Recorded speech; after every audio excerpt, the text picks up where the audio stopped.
Bonjour tout le monde, je voudrais d'abord vous remercier pour votre présence aujourd'hui à mon webinaire qui s'intitule Machine Learning. Je vais me concentrer surtout sur les algorithmes à l'application. Donc je voudrais commencer par me présenter. Je suis docteur en sciences et technologies de l'information et de la communication, diplômé de l'INRIA de Rennes. Bon, j'étais avec l'équipe Kern à Lannion. Je suis également ingénieur en télécommunications de Télécom Paris-Tech. Et tout au long de ma carrière, et aussi tout au long de ma thèse, j'ai travaillé sur des problématiques un peu variées dans le domaine de l'apprentissage automatique ou le machine learning. J'ai travaillé sur l'apprentissage par renforcement, notamment pour des problématiques d'accès opportuniste au spectre. Également, j'ai travaillé sur des problématiques de classification pour l'interprétation automatique des électrocardiogrammes ECG. Et par conséquent, dans ce cadre-là, j'ai conçu un électrocardiogramme intelligent. Également, j'ai travaillé sur des notions de deep learning, l'apprentissage en profondeur en traitement de signal pour la reconnaissance de la parole et des images. Et également, j'ai travaillé sur l'apprentissage semi-supervisé pour la détection d'anomalies dans des projets sécurité, Security Information and Event Management utilisés dans les Security Operations Center. Donc, je vous invite à utiliser le hashtag Webi Machine Learning pour poser vos questions sur Twitter. Donc, je commence cet exposé par une petite introduction qui est très basique. Je voudrais commencer par une petite modélisation mathématique d'un algorithme très basique et utilisé en classerisation, c'est l'algorithme K-means. Donc, vous avez un ensemble d'entrées de points de données x, x1 jusqu'à xn. Non, je rigole, c'est pas vrai, c'est pas ça la vraie introduction. Cet exposé n'exige pas un niveau mathématique pointu. Vous pouvez suivre cet exposé, il ne faut pas s'effrayer des formules mathématiques. Donc, avant de commencer de présenter la moindre formule, je voudrais commencer par un petit rappel historique. Peut-être le plus jeune d'entre vous ne sauront pas de quoi je parle. Je vais me placer le 23 octobre 1999. Et à l'époque, le web commençait à devenir un peu étoffé. Il y a eu des problèmes de moteur de recherche, comment peut-on accéder aux différents contenus qui sont sur le web. Et à l'époque, il y avait un leader absolu qui s'appelait AltaVista, qui, contrairement à ce que vous croyez, n'a pas fait faillite. Je pense que ça existe encore. Et eux, ils avaient trouvé un truc absolument super. Ils prenaient toutes les pages web et les indexaient avec des mots-clés. Et quand vous cherchez un mot-clé, vous avez à peu près 200 pages de sites porno qui apparaissaient parce qu'il n'y avait pas vraiment hiérarchisation des pages. Une deuxième entreprise, une start-up de technologie est arrivée et eux, elles avaient complètement bouleversé cette logique. C'est une entreprise que vous la connaissez sûrement parce qu'elle a eu un énorme succès. Elle est devenue le leader de Search juste après AltaVista. Cette entreprise, c'est Yahoo, qui avait payé des milliers d'étudiants pour aller parcourir le web, indexer les pages à la main dans des catégories, faire un énorme annuaire. Bon, vous savez que ce n'est pas eux qui ont gagné au bout du compte. C'est une troisième start-up, Google. C'est intéressant de voir cette page-là de 1999 parce qu'à l'époque, Google, ils étaient tellement influencés par Yahoo qu'ils ont mis un point d'exclamation parce que Yahoo, c'était eux qui dominaient.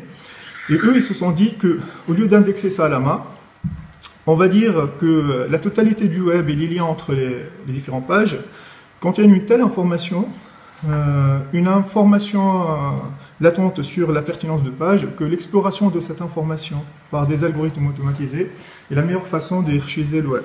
Et d'ailleurs, aujourd'hui, c'est comme ça qu'on fait du search sur le web. Donc, le type d'algorithme que Google utilise fait partie du domaine qui s'appelle machine learning ou apprentissage automatique. Donc, c'est un champ de l'intelligence artificielle qui est concerné par le développement, l'analyse et l'implémentation des méthodes qui permettent à une machine d'évoluer, d'apprendre grâce à un processus d'apprentissage. Donc ça, c'est une définition que j'ai prise de Wikipédia, mais pour moi, l'apprentissage automatique, c'est quoi? C'est l'ensemble des algorithmes qui visent à apprendre quelque chose à partir de données empiriques. Et ça, c'est la partie la plus importante. C'est une branche de stats qui est nourrie par l'informatique, où l'enjeu est de tirer du sens du fait empirique et de données empiriques. Bon, bien évidemment, je ne peux pas vous présenter en 30 ou 40 minutes tous les grands théorèmes, les grandes théories, les enjeux, les nouveaux algorithmes, les nouveaux défis du machine learning. Je voudrais commencer cet exposé par vous présenter les bases méthodologiques, et je vais forcément le faire sur les algorithmes les plus simples avant d'aller sur les algorithmes les plus complexes. Je voudrais juste vous montrer un exemple du côté magique du machine learning, ce que Google, à l'époque, donnait l'impression d'être totalement magique. Vous prenez une photo, vous sélectionnez ce que vous voulez d'enlever de la photo. Dans cet exemple-là, ils se sont basés sur l'information empirique, ils se sont basés sur l'analyse de toutes les photos qui existent sur le web. Ils vont essayer de chercher ce qu'il existe derrière dans une autre photo, ils arrivent à compléter. Donc les algorithmes utilisés dans cet exemple-là ne seront pas couverts dans cet exposé parce que ce sont des algorithmes qui sont un peu trop longs pour cet exposé et un peu plus compliqués. Et par contre, il n'y a pas de cassure épistémologique entre ce que je vais vous présenter, ce genre de raisonnement. C'est exactement la poursuite du même genre de raisonnement. Juste une notion de vocabulaire, on parle de machine learning, il y a plein d'autres mots qui ont été utilisés pour désigner des choses qui gravitent autour du même champ scientifique. On parle parfois de data mining, d'analyse prédictive, d'intelligence artificielle. Tous ces domaines-là se touchent et l'apprentissage automatique est un domaine pluridisciplinaire. C'est le terme scientifique qui se situe à l'intersection de tous ces domaines-là. Donc, l'apprentissage automatique, il a engendré une transformation importante du vieux monde vers le nouveau monde. Avant, on parlait du small data, maintenant on parle de big data. Avant, les données étaient utilisées pour valider des hypothèses. Maintenant, ces hypothèses-là, on va les apprendre à partir de notre jeu de données. Je reviendrai évidemment sur ce slide-là en fin d'exposé pour vous parler des applications business du machine learning. Et évidemment, l'éruption de ce genre de méthode aura un grand impact. Il y a différentes classes de problèmes. Il y a des problèmes où on veut prédire une valeur à partir d'autres valeurs. Il y a des problèmes où on veut regrouper des articles ou des gens en paquets. Il y a des problèmes où on veut concevoir des moteurs de recommandation. Donc le problème le plus simple qui va me servir de point de départ pour cet exposé, c'est le problème dit de régression. Vous supposez que vous voulez prédire une grandeur physique, je ne sais pas moi, votre taille, à partir d'autres grandeurs physiques, la taille de vos parents, la taille de vos voisins. Bon, les chiffres de la courbe ne correspondent pas trop à un exemple de taille, mais bon, l'idée est là. Vous avez un nuage de points, vous avez les choses que vous mesurez qui vous servent de prédicteurs, vous avez ce que vous voulez prédire qui est la courbe rouge, et vous avez des points de mesure, et vous vous dites, est-ce qu'il existe une loi je veux prédire la loi. Est-ce qu'il existe une loi de dépendance linéaire? Je ne sais pas, ma taille va être une combinaison linéaire de la taille de mes parents. Est-ce qu'il existe une loi de combinaison linéaire qui est la meilleure possible? Pour dire que c'est la meilleure possible, il faut que vous donniez une fonction d'erreur. Bon, il y aura quelques slides avec des formules mathématiques, sinon c'est pas drôle, mais il ne faut pas avoir peur si vous n'arrivez pas à lire ces équations. Donc, voilà, il faut que vous dites, je veux mesurer l'erreur moyenne entre ce que j'ai prédit, qui est ici la somme des lambda IPI, bon, R, et ce que j'ai mesuré, le fait expérimental qui est R de X. Donc souvent on minimise l'erreur au carré parce que les maths c'est plus facile au carré, les calculs sont plus simples. Voilà, et vous dites, est-ce qu'il existe une meilleure formule? Et il y a un théorème de maths qui vous dit, oui, il existe un unique jeu de coefficients lambda qui minimise l'erreur quadratique totale. Alors, en quoi cette chose est du machine learning?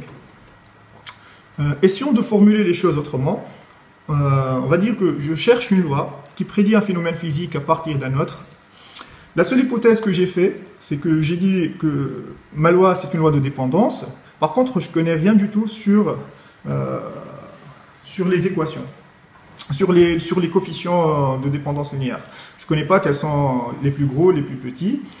Et ces coefficients-là, les coefficients lambda qui sont des grandeurs physiques que vous voulez connaître, que vous ne connaissez pas, vous allez les apprendre à partir de votre jeu de données. C'est la régression linéaire qui va vous permettre d'apprendre quels sont les meilleurs coefficients. Et donc, c'est dans ce sens-là que vous êtes parti d'un ensemble de données empiriques pour arriver à apprendre quelque chose. Une des grandes questions qui se posent si vous voulez appliquer ça dans des applications pratiques, c'est que vous allez dire, ok, très bien, j'ai fait une hypothèse, j'ai une loi de dépendance linéaire, ma taille en fonction de la taille de mes parents, de mes voisins, du numéro dans lequel j'habite dans la rue, de mon numéro de sécurité sociale, des choses comme ça. Vous n'avez pas quelles sont les grandeurs importantes. Ce que vous savez, c'est que vous avez une loi, vous avez un théorème qui vous dit, parmi toutes les lois possibles de cette formule, il y a une qui est meilleure, mais est-elle bonne ou pas? Vous ne savez pas. Si vous voulez l'utiliser dans des applications business, vous avez besoin de connaître la précision de votre prédiction. Quand une loi en physique, les lois en physique ne reflètent jamais la réalité, elles sont juste une approximation de la réalité. Une loi est meilleure qu'une autre si elle est plus proche de la réalité que l'autre. Donc, c'est une question que je vous pose là. Donc, est-ce que c'est une bonne prédiction de l'erreur? Donc, est-ce que c'est une bonne approximation de l'erreur, cette formule-là? Est-ce que quelqu'un peut me répondre par le chat? Est-ce que quelqu'un peut me dire oui ou non, si c'est une bonne erreur ou pas? C'est une bonne approximation, c'est une bonne estimation de l'erreur ou pas?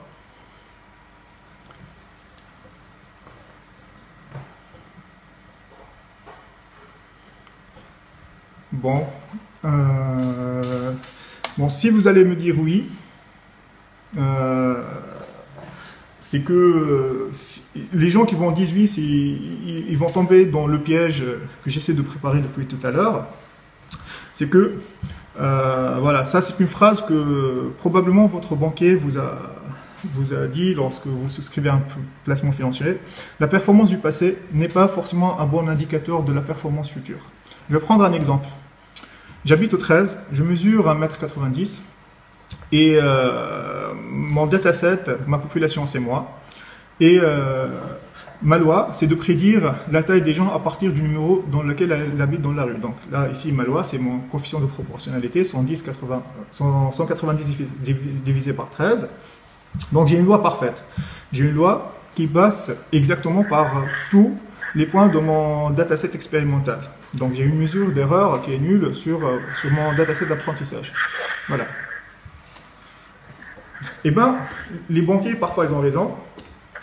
L'erreur que certains d'entre vous ont fait là, et c'est l'erreur fondamentale qu'on fait, moi, y compris moi, quand on attaque du machine learning, c'est de confondre l'apprentissage extrapoler une loi à partir d'un ensemble de faits expérimentaux, et la mesure de qualité.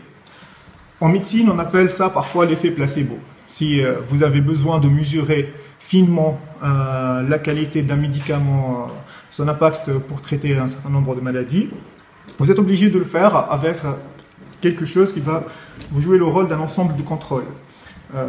Et cet enjeu médical expérimental est la principale règle du machine learning. Donc ce que vous devez faire, c'est que vous devez subdiviser votre dataset de données en deux morceaux.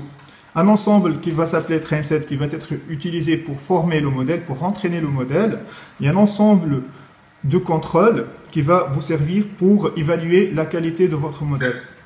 Donc tout à l'heure, pour l'exemple de prédire la taille des gens à partir du numéro dans lequel ils habitent dans la rue, si j'ai pris une population formée par deux personnes, moi et un autre, si j'ai subdivisé ma population en train set dans lequel il y a moi et dans le test set où il y a l'autre personne, j'aurais vu directement que ça déconnait, que 190 divisé par 13, ça va déconner pour prédire la taille de l'autre personne. Une autre notion qui est très importante dans le domaine du machine learning, c'est la notion de complexité. Vous pouvez toujours faire une régression linéaire pour prédire la taille des gens à partir de leur numéro de téléphone, la taille de ses voisins, de ses parents, de ses oncles, du nombre d'heures qu'ils ont passé sur Internet la veille. Plus que vous rentrez un paramètre dans votre modèle, plus que vous donnez la chance d'avoir un modèle proche de la réalité. D'ailleurs, les gens qui ont un peu l'intuition mathématique, ils voient très bien que lorsqu'on ajoute une variable, la mesure d'erreur sur mon ensemble d'apprentissage ne peut que diminuer. Donc il y a un enjeu de complexité. La complexité ici, c'est le nombre de paramètres, par exemple dans ma régression linéaire. C'est une sorte de dimension. Plus on rajoute des paramètres, plus l'erreur sur mon ensemble d'apprentissage va diminuer, parce que à chaque fois que je rajoute un nouveau paramètre, je donne la chance de compenser l'erreur résiduelle par le choix d'un bon coefficient de la nouvelle variable. Et ça va forcément diminuer. En augmentant donc la complexité, les performances sur mon train set vont augmenter.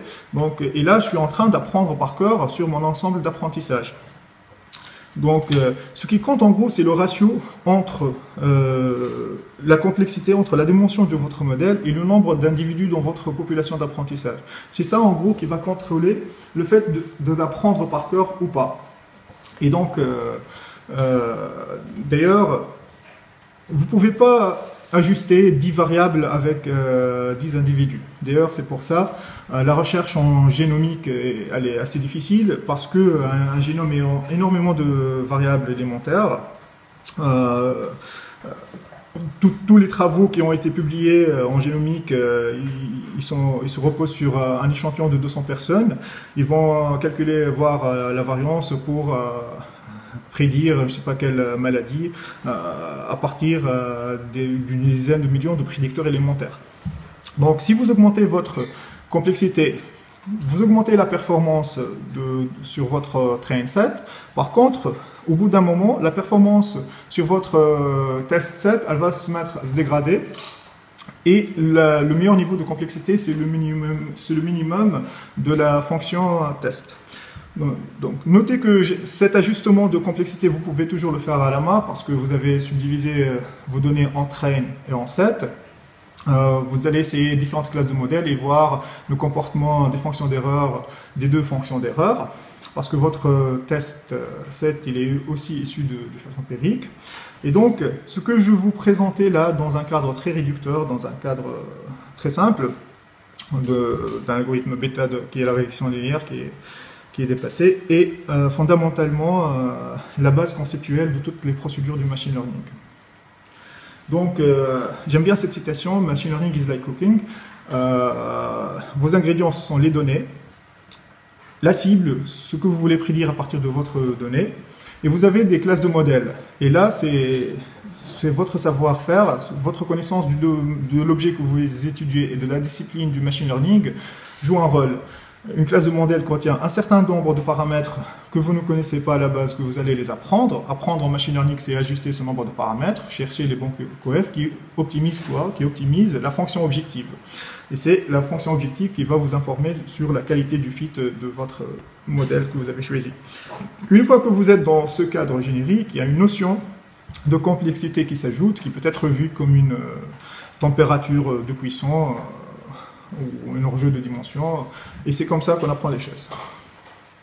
Bon, là, je vais sortir de cet exemple théorique pour vous présenter un exemple un peu plus concret.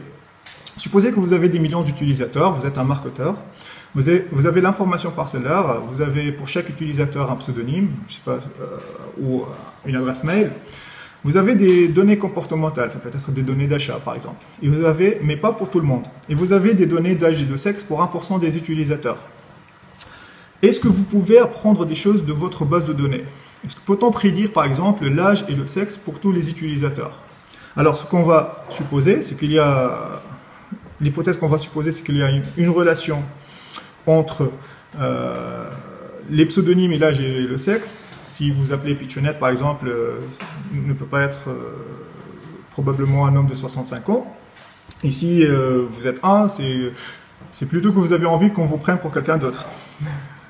Et donc, ici, vous dites, est-ce que je peux utiliser mes données comportementales pour extrapoler les données, l'âge et le sexe à tous les utilisateurs. Donc, est-ce que je peux utiliser mes données d'achat pour subdiviser l'ensemble de mes pseudonymes en sous-catégories de pseudonymes restreintes? Et là, donc, je vais réduire la dimensionnalité de mon espace de pseudonymes qui est énorme. Je vais avoir, par exemple, 200 catégories. Et là, je vais pouvoir prédire l'âge sur chaque catégorie de pseudonymes. Donc, ce que je vais vous présenter là, c'est un deuxième type, une deuxième classe d'algorithmes utilisés en machine learning. Ce sont les algorithmes de clusterisation. Voilà, donc ces algorithmes-là de clusterisation, vous pouvez les utiliser pour faire la clusterisation de votre espace de pseudonymes. Il faut que vous fixiez une dimension. Vous vous dites, voilà, je veux diviser les millions de pseudonymes que j'ai en 200 clusters, en 200 paquets. Et est-ce qu'il y a un algorithme qui fait ça? Oui. On peut utiliser l'algorithme K-means. C'est un algorithme. Donc les équations que je vous ai montrées à l'introduction, c'est la modélisation mathématique de cet algorithme-là. Donc j'espère là, en quelques mots, vous présenter cet algorithme-là, vous l'expliquer sans aucune équation. Donc vous voyez que la figure A, on a un nuage de points, et que vous voyez clairement qu'il y a deux paquets homogènes. Votre cortex visuel, il est surévolué pour faire cette subdivision-là en deux paquets homogènes. Mais la question qui se pose, est-ce qu'on peut émuler ce genre de comportement par des algorithmes? Bon, voilà, donc je vais choisir deux points arbitraires dans l'espace, le point bleu en haut à gauche et le point rouge en bas à droite. Et je vais forcer ma subdivision en deux paquets. Je vais envoyer sur le point bleu tous les points qui sont plus proches du point bleu que du point rouge. Je vais nommer le paquet bleu et je vais envoyer sur le paquet rouge tous les points qui sont plus proches du paquet rouge, du point rouge que du point bleu. Et donc là, j'ai deux paquets. Et je vais calculer, dans la figure C, le barycentre, le centre de gravité, la moyenne de tous les points sur le paquet bleu et le paquet rouge. Et après, je vais faire la même chose. Je vais subdiviser encore en deux paquets en fonction des nouveaux points bleus et rouges que j'ai obtenus. Donc ce qui donne la figure petit d, qui est à droite en milieu. Et ainsi de suite. Donc je vais subdiviser en fonction de ces deux nouveaux points. Je vais envoyer les points qui sont plus proches du nouveau point bleu et les points qui sont plus proches du nouveau point rouge. Et ainsi de suite. Et je réitère, je calcule à chaque fois le barycentre et je réitère. Et vous voyez qu'au bout de 7 ou 8 itérations, donc j'arrive à faire la subdivision que mon cortex visuel a fait. Donc voilà, donc cet algorithme de K-means, c'est un algorithme que je vous ai présenté avec peu de points en dimension 2, mais vous pouvez toujours le faire avec une dizaine de milliers de points. C'est pas le plus optimal en termes de complexité, mais il faut éviter de le faire avec des milliards de points. Mais vous pouvez toujours le faire, pourquoi pas, si vous faites du calcul distribué avec des clusters Hadoop ou des choses comme ça. Et là, donc ça, c'est la recherche de clusters autour de PitchNet. Donc ça, c'est des pseudonymes qui ne sont pas déclarés par des gens, qui ont été allés chercher par des algorithmes de linguistique dans les adresses mail. On a extrait ces pseudonymes-là. Et voilà, donc c'est la recherche du cluster autour de PitchNet, ce que la machine a sorti. Je plaisante pas, j'ai rien ajouté, j'ai rien retranché, c'est sorti directement de la machine comme ça. Alors pour pas être sexiste, j'ai également fait la recherche autour de Bogos. Et vous voyez que c'est pas mal, je trouve ça très intéressant, très fascinant. Ça montre des choses intéressantes de l'imaginaire de la société française. Voilà, donc ça montre le côté magique du machine learning. Voilà, ça montre que ça entend sur des choses qu'on croyait être le privilège des fonctions les plus évoluées de notre esprit humain. Mais en fait, à partir d'un grand volume de données, on peut émuler des fonctions supérieures de la faculté associative humaine. C'est fascinant, c'est terrifiant, mais clairement, derrière ça, il y a des enjeux business majeurs. Je passerai donc sur un autre type d'algorithme qui est le filtrage collaboratif. Le filtrage collaboratif, c'est quoi? Vous supposez la chose suivante. Vous avez un certain nombre d'utilisateurs, vous avez un certain nombre d'articles qui peut être des films, des livres, et vous supposez que chaque utilisateur il va donner une notation à chaque article. Donc, est-ce que vous voulez utiliser ces notations-là pour en dériver des appétences, pour mesurer, prédire tel ou tel utilisateur, il aime tel ou tel article. Donc ça donne, je ne sais pas, sur un site de dating, des choses genre qui vous plaira, ou ça donne sur, par exemple, Amazon, des choses genre celui qui a acheté ce livre, il a également acheté ce livre aussi. C'est une fonctionnalité que Amazon appelle ETM, ça veut dire distributeur automatique. Et parce que l'impact économique derrière, il est très spectaculaire. Un exemple de filtrage collaboratif, c'est le Netflix. C'est un loueur de DVD américain. qui est en train de passer, qui est passé sur un modèle totalement vidéo sur demande. Et à l'époque, ils avaient un modèle où on peut s'abonner et regarder autant de films qu'on voulait. Mais au bout de 20 ou 30 films, vous savez plus ce que vous voulez voir. Donc, il est très intéressant pour que vous gardiez votre abonnement, qu'on vous dise ce que vous voulez voir sans que vous le sachiez. Donc, ils jugeaient que c'était tellement stratégique d'améliorer l'algorithme de filtrage collaboratif qu'ils ont mis au point, qu'ils ont ouvert une compétition internationale, le Netflix Prize. Cette compétition-là, c'est de gagner $1 million pour celui qui arrive à améliorer de 10% la fonction d'erreur qu'ils avaient décidé de l'associer à leur problème.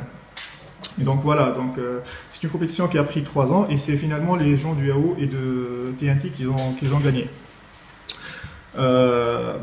Les impacts économiques qui sont importants derrière ce filtrage collaboratif, ça c'est clair. Je pense que les gens de Yahoo et de Amazon et de Netflix, ils ne sont pas aussi débiles, donc c'est clairement très important. Je ne peux pas évidemment vous expliquer l'algorithme qui a gagné le Netflix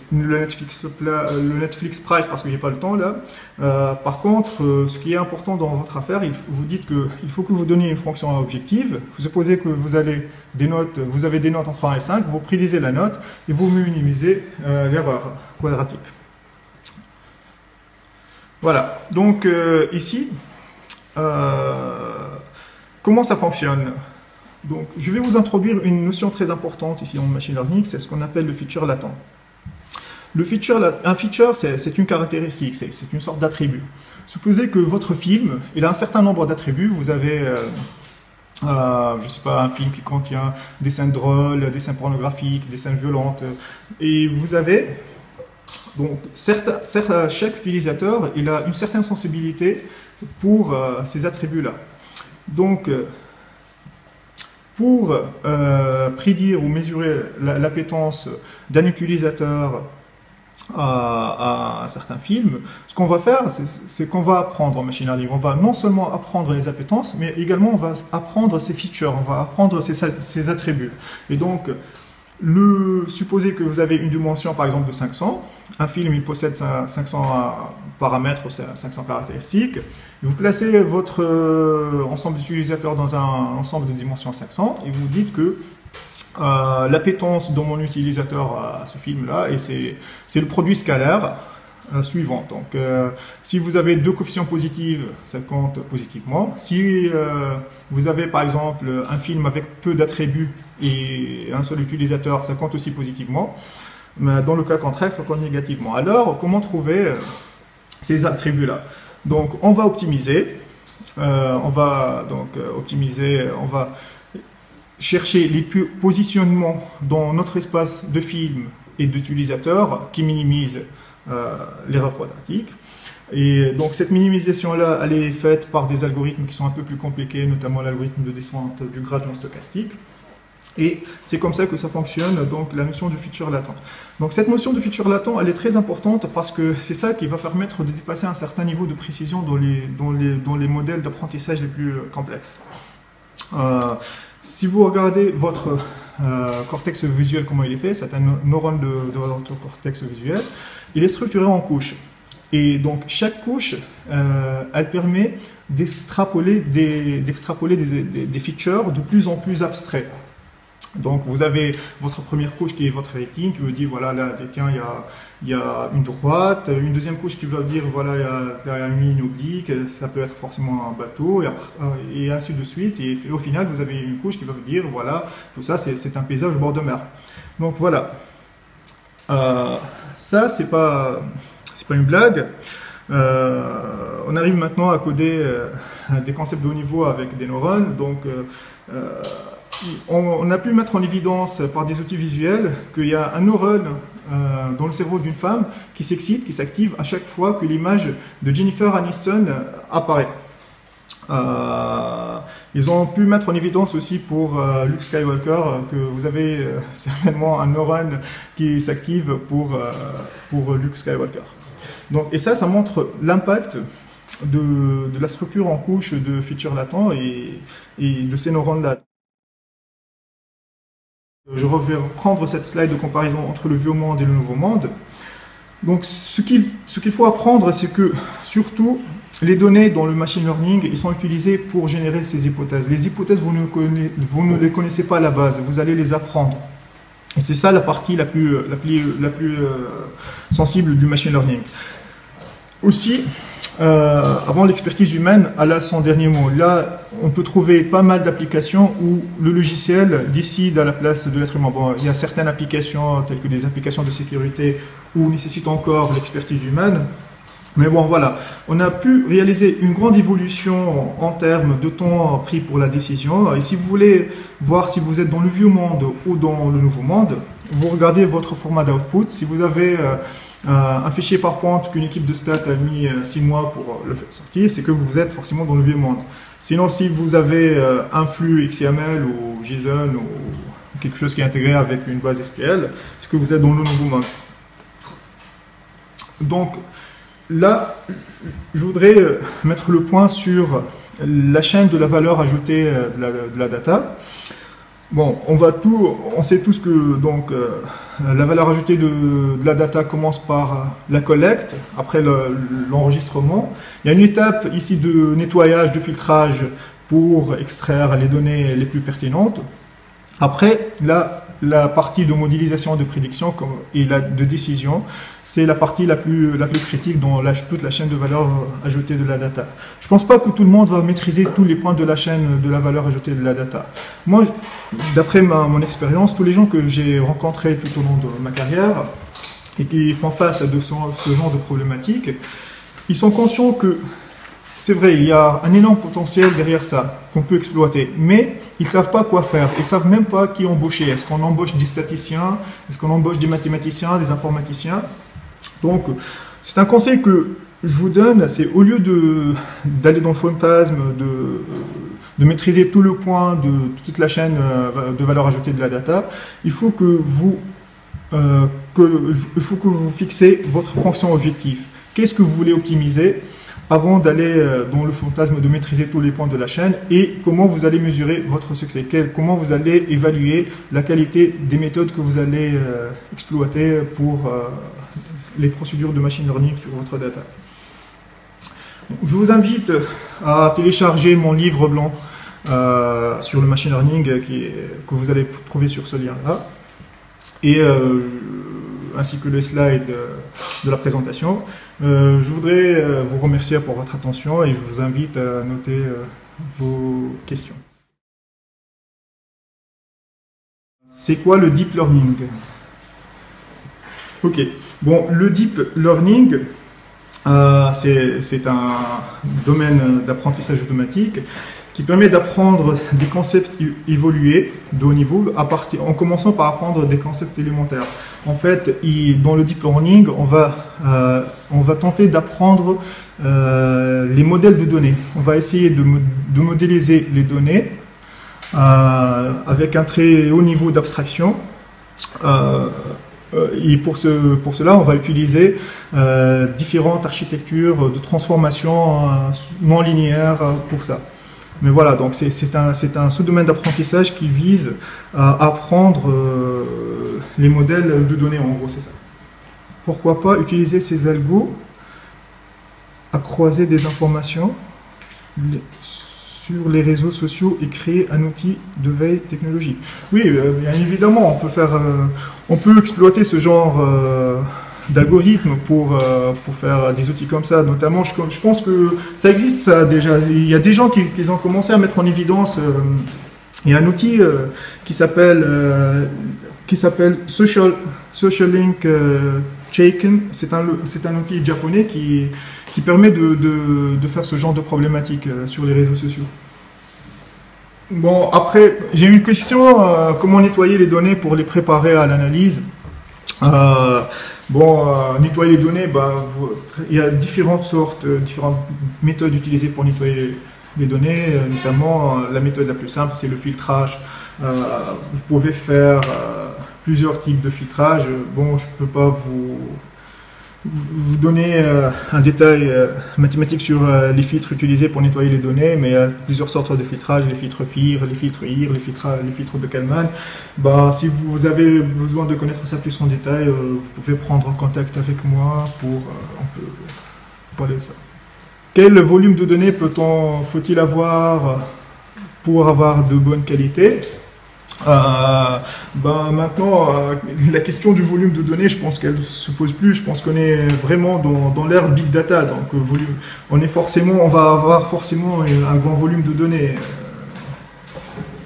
On va avoir des centaines de gigas de données. J'ai une question là qui est: est-ce qu'il y a des outils open source pour l'apprentissage automatique? D'accord. Oui, il y a effectivement des outils open source pour l'apprentissage automatique. Vous savez très bien qu'aujourd'hui, le langage de programmation Python, il est devenu très à la mode pour les mathématiques et statistiques parce que il est plus ou moins complet. Il y a un framework qui s'appelle scikit-learn et qui est distribué en BSD. Il est en open source. Et il s'appuie sur de nombreuses bibliothèques de Python, de machine learning. Il y a également, moi, l'outil sur lequel j'ai travaillé beaucoup, c'est un outil qui est fait en C++, mais qui peut être utilisé par d'autres environnements. Python, Java, c'est l'outil Shogun. Il y a également une bibliothèque Java qui est consacrée au deep learning, qui s'appelle Deep Learning 4J, qui est aussi open source. Il y a pas mal d'outils open source pour le machine learning. Là, j'ai une autre question. C'est quoi la différence entre l'intelligence artificielle et le machine learning? Bon, comme je l'ai dit tout à l'heure, le machine learning, c'est un sous-domaine de l'intelligence artificielle. C'est l'ensemble des algorithmes qui visent à apprendre des choses à partir de données empiriques. Par contre, l'intelligence artificielle, ça englobe d'autres domaines tels que knowledge representation, la représentation des connaissances, la robotique, voilà, il y a le traitement automatique du langage naturel, il y a plein d'autres notions qui sont dans l'intelligence artificielle. J'ai une question là, ils me disent que ces techniques de machine learning, il existe depuis plus de 30 ans. Pourquoi ils sont en plein essor maintenant? Parce que maintenant, on est dans l'ère où le volume de données explose, où on a des données volumineuses, du big data, et donc on s'est dit pourquoi exploiter ces algorithmes-là du machine learning pour tirer de l'information pertinente de cet ensemble de big data. Avant, on n'avait pas autant de quantité de données dans les bases de données. Bon, ok, très bien. Donc, je vous invite encore une fois à télécharger mon livre blanc et je vous demande donc de prendre contact avec moi si vous avez besoin de connaître plus de détails. Et merci pour votre présence.